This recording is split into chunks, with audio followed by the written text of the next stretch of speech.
Hello everyone, आप लोगों का स्वागत है मेरे एक और वीडियो में। आज का जो टॉपिक होने वाला है वो होने वाला है करंट अफेयर्स जनवरी का पार्ट थर्ड। ठीक है, तो इससे पहले दो पार्ट आ चुके हैं, आप नहीं देखे हैं तो जाकर देख सकते हैं। और 2-4 दिन से वीडियो नहीं आ रहा था क्योंकि मेरा तबीयत थोड़ा ठीक नहीं था। फिलहाल आज करंट अफेयर्स का जनवरी पार्ट थर्ड करेंगे और आज 22 अप्रैल है, तो आज से अल्टरनेटिव डे पे आपको करंट अफेयर्स के वीडियो मिलेंगे। यानी आज 22 को मिले तो फिर आप 23 को ना मिल के आपको 24 को मिलेंगे, फिर 25 को नहीं मिल के 26 को, इस प्रकार से। ठीक है, बाकी आपका 22 अप्रैल से लेकर के 25 मई के बीच दो सब्जेक्ट को लेकर मैं चलूंगा, जिसका नाम है इकोनॉमिक्स और पॉलिटी, जो कि मैं एक वीडियो में आप सबको बता चुका हूं कि कैसे कैसे इस चैनल पर वीडियोस आएंगे 69 बीपीएससी और सारे एग्जाम के लिए। ठीक है, क्योंकि वो 69 बीपीएससी के लिए ही सिर्फ नहीं बनाया जा रहा है, बाकी सारे एग्जाम के लिए भी उतना ही इम्पोर्टेंट हो जाता है। फिलहाल इस करंट अफेयर्स की बात करें तो हम सब करंट अफेयर्स डिटेल में पढ़ते हैं हर बार की तरह, तो आज भी डिटेल में ही पढ़ेंगे क्योंकि डिटेल में पढ़ना ज़्यादा इंपॉर्टेंट हो जाता है, क्योंकि क्वेश्चन आपका हार्ड आने वाला है। ठीक है, फिलहाल शुरू करते हैं आज का पहला करंट अफेयर्स।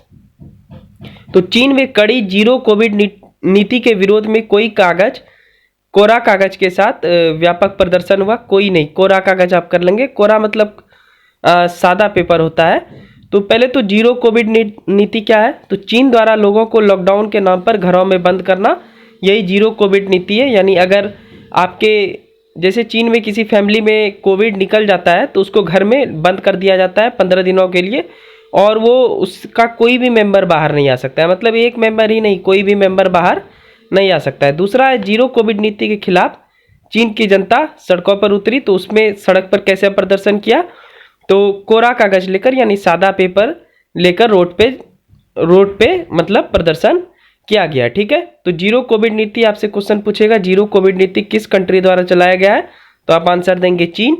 सिंपल सा बात है। चलिए दूसरा देखते हैं करंट अफेयर्स आज का। चलिए सेकेंड करंट अफेयर्स देखते हैं हम सब, बहुत इंपॉर्टेंट है। तो भारत का 53वां अंतर्राष्ट्रीय फिल्म महोत्सव गोवा में संपन्न हुआ।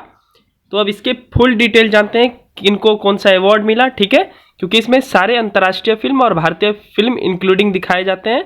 उसमें जूरी भी बैठता है जो निर्णय लेता है, तो हर एक कुछ इसमें जानते हैं हम सब। तो समापन हो गया 20 से 28 नवंबर को चला। 28 नवंबर को समापन हुआ होगा। और कहाँ हो रहा था, तो 20 से 28 नवंबर 2022 को गोवा के डॉक्टर श्यामा प्रसाद मुखर्जी स्टेडियम में संपन्न हुआ। हमारे तरफ से प्रमुख अतिथि कौन थे, तो केंद्रीय सूचना एवं प्रसारण मंत्री अनुराग सिंह, गोवा के मुख्यमंत्री प्रमोद सावंत व केंद्रीय सूचना प्रसारण राज्य मंत्री एस मुरुगन थे। उसके बाद अगला पॉइंट है हमारा तीसरा, यह लगातार 19वां वर्ष था जो आयोजन गोवा में हुआ। मतलब 19 वर्ष से लगातार कहाँ आयोजन हो रहा है फिल्म का, गोवा में। चौथा, फोकस कंट्री बहुत एग्जाम में आता है, तो फोकस कंट्री इस बार फ्रांस थे और फ्रांस के 8 फिल्म का प्रदर्शन किया गया। पांचवा है 35 वर्ष से कम उम्र के युवाओं को निर्देशन यानी डायरेक्टिंग, गायन, पटकथा, लेखन व संपादक के आधार पर 75 क्रिएटिव माइंड्स ऑफ टुमारो प्रतियोगिता के माध्यम से चुना गया। ठीक है, जो 35 वर्ष से कम उम्र के थे। चलिए आगे बढ़ते हैं, छठवां पॉइंट देखते हैं। अभी मैं थोड़ा धीरे बोल रहा हूँ क्योंकि तबीयत अच्छे ढंग से ठीक नहीं हुई है, तो आप सब आज मैनेज कर लेंगे। फिलहाल 6 नंबर है महोत्सव का उद्घाटन फिल्म, ये बहुत इंपॉर्टेंट होता है।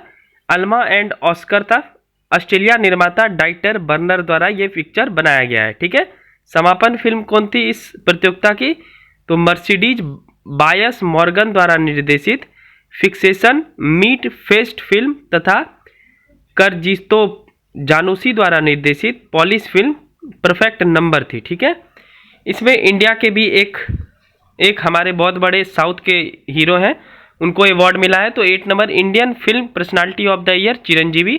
अगला बढ़ते हैं हम सब। ये जितने अवार्ड जिनको मिले ये आप याद रखेंगे, कोई भी पूछा जा सकता है। 9 नंबर है अंतर्राष्ट्रीय ज्यूरी के अध्यक्ष थे नादेब लापिड जो इजराइल के थे। 10वां है सर्वश्रेष्ठ फिल्म इस प्रतियोगिता में जिनको स्वर्ण मयूर मिला, आई हैव इलेक्ट्रिक ड्रीम्स। निर्माता कोस्टरिका के फिल्म निर्माता वेलेंटिना मॉरेल की स्पेनिश फिल्म को मिला। ठीक है, 11वां है सर्वश्रेष्ठ निर्देशक यानी डायरेक्टर जिसको रजत मयूर मिला, ईरानी निर्देशक नादेर साइबर जिनका फिल्म क्या था, नो एंड। आगे बढ़ते हैं। चलिए नेक्स्ट है आपका 12वां सर्वश्रेष्ठ अभिनेता, रजत मयूर इनको मिला वाहिद मोबासेरी फिल्म नो एंड के लिए। 13 है सर्वश्रेष्ठ अभिनेत्री, इनको भी रजत मयूर मिला, Daniela more नवारो film I have electric dreams के लिए। 14 है, जोरी का विशेष पुरस्कार भी मिला फिलीपींस के फिल्मकार लाभ डियाज, कौन सा फिल्म के लिए, तो when the weights are gone हेतु। आगे बढ़ते हैं। 15 नंबर है आपका डेब्यू यानी पहली फिल्म के लिए बेस्ट निर्माता एथेंस की निर्माता आसिमिना फ्रोएड्रो बिहाइंड द हाइट स्टेक्स के लिए। 16 है ICFT यूनेस्को गांधी पदक किनको मिला, तो ईरानी फिल्म नारगेसी, निदेशक पायम अस्कंदर, ठीक है, इनके निदेशक कौन थे, पायम अस्कंदर। 17 है सत्यजीत राय पुरस्कार स्पेनिश निर्देशक कार्लोस सोरा को दिया गया। आगे बढ़ते हैं, कुछ और भी देखते हैं गोवा फिल्म फेस्टिवल से रिलेटेड। चलिए 18 नंबर हम सब देखते हैं, जोरी का विशेष फिल्म सिनेमा बंदी के लिए भारतीय निर्देशक प्रवीण कंद्रेगुलाको। इसकी शुरुआत कब हुई थी, तो फिल्म फेस्टिवल की शुरुआत 1952 में हुआ था। पहला महोत्सव आपका मुंबई में हुआ था और 2004 से लगातार गोवा में आयोजित हो रहा है। तो गोवा फिल्म फेस्टिवल से रिलेटेड बहुत डीप हम सब पढ़ चुके हैं। अब हम सब तीसरे करंट अफेयर्स की ओर बढ़ते हैं जो आज का होगा। चलिए तीसरा करंट अफेयर्स हमारा तटीय सुरक्षा व्यवस्था के लिए अभ्यास सी विजिल 2022। तो देश के लगभग 7500 किलोमीटर तटीय क्षेत्र, तटीय मतलब होता है पानी वाला हिस्सा, जो पानी वाला सीमा है हमारा, तो तटीय क्षेत्र की सुरक्षा के लिए 15 से 16 नवंबर 2022 को सी विजिल 2022 आरंभ हुआ, अभ्यास हुआ, ठीक है। पहली अभ्यास 2019 में हुई थी। यह अभ्यास 9 तटीय राज्य, आपको पता है हमारा 9 तटीय राज्य है और 4 केंद्र शासित प्रदेश में हुआ, ठीक है। तो आप यही याद रख लेंगे कब हुआ, तो 15 से 16 नवंबर 2022 को। क्यों होता है, क्योंकि इधर से भी टेररिस्ट वगैरह बंदरगाह की सुरक्षा करना हम सबका कर्तव्य है, तो हमारी सेना पूरी निष्ठा से लगी रहती है। तो उसके लिए हम सब एक अभ्यास करते हैं जिसका नाम है सी विजिल। इसमें कोस्ट गार्ड तटरक्षक बल जिसको बोला जाता है, लोकल पुलिस जो बंदरगाह की पुलिस रहती है, प्लस हमारी नौसेना की जितने भी आर्मी ऑफिसर हैं वो सब शामिल होते हैं, नेवी ऑफिसर, ठीक है। चलिए अब आगे बढ़ते हैं चौथे करंट अफेयर्स की ओर। चलिए 4 नंबर है हमारा आसियान शिखर सम्मेलन के साथ भारत आसियान 19वां शिखर सम्मेलन नॉम पेन में संपन्न। अगर आपको आसियान के बारे में फुल डिटेल जानकारी चाहिए तो इकोनॉमिक्स के प्लेलिस्ट में जाकर आप देख सकते हैं। मैं आसियान संगठन पहले ही पढ़ा चुका हूं आप सबको, तो आप सब जाके बेसिक उससे सीख लें। बाकी ये करंट अफेयर्स है तो करंट अफेयर्स जान लेते हैं। देखिए वैसे तो ये 40वां और 41वां शिखर सम्मेलन था जो कंबोडिया में संपन्न हुआ, कंबोडिया की राजधानी नॉम पेन में, जो 11 से 13 नवंबर 2022 को हुआ। लेकिन भारत आसियान के बीच जो सम्मेलन है ये भारत का 19वां ही शिखर सम्मेलन था, ठीक है। सेकंड इसकी अध्यक्षता कंबोडिया कर रहा था। तीसरा भारत आसियान बैठक 12 नवंबर को हुआ। आगे बढ़ते हैं क्या क्या चर्चा हुई इस सम्मेलन में। चलिए चौथा पॉइंट है हमारा इस करंट अफेयर्स का, भारत का प्रतिनिधित्व डॉक्टर एस जयशंकर यानी जो हमारे विदेश मंत्री हैं तथा श्री जगदीप धनखड़ जो हमारे उपराष्ट्रपति हैं। मुख्य चर्चा में क्या रहा, तो आतंकवाद, साइबर सुरक्षा, पर्यावरण, विज्ञान और प्रौद्योगिकी यानी टेक्नोलॉजी व पर्यटन, ठीक है। इस सबको बढ़ावा देना, आतंकवाद को बढ़ावा देना नहीं, आतंकवाद और साइबर सुरक्षा पे कंट्रोल करना और पर्यावरण, विज्ञान और टेक्नोलॉजी व पर्यटन को बढ़ावा देना, ठीक है। आसियान भारत व्यापार समझौता पर भी तेजी से फोकस किया गया है ताकि भारत और आसियान के बीच जो है व्यापार सुचारू रूप से चले, ठीक है। चलिए आज के वीडियो का आखिरी करंट अफेयर्स देखते हैं हम सब। चलिए आखिरी करंट अफेयर्स हम सब देख लेते हैं जो कि 5वां विपक्षी गठबंधन के नेता रहे अनवर इब्राहिम मलेशिया के नए प्रधानमंत्री बन गए। तो आप इतना भी याद कर लेंगे कि मलेशिया के भी प्रधानमंत्री कौन है, तो अनवर इब्राहिम।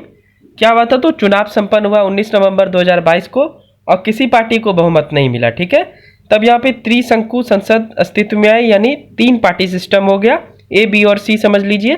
तो उसमें विपक्षी दल के नेता को सबसे अधिक वोट था जो कि 82 सीट के साथ थे, तो उनको अनवर इब्राहिम को मलेशिया का नया प्रधानमंत्री बनाया गया। तो आज के ये करंट अफेयर्स थे। आज मैं अच्छे ढंग से आपको धीरे आवाज़ में पढ़ाया पर समझ गए होंगे आप सब, और लिखा है ही स्क्रीन पे तो समझने में कोई दिक्कत नहीं आई होगी। वीडियो अच्छी लगी हो तो प्लीज़ चैनल को सब्सक्राइब कर लेंगे और एक लाइक कर लेंगे। और आज या कल से फिर इकोनॉमिक्स के जैसे वीडियो आ रहे थे, इकोनॉमिक्स और पॉलिटी आएंगे अगले 25 मई तक, ठीक है।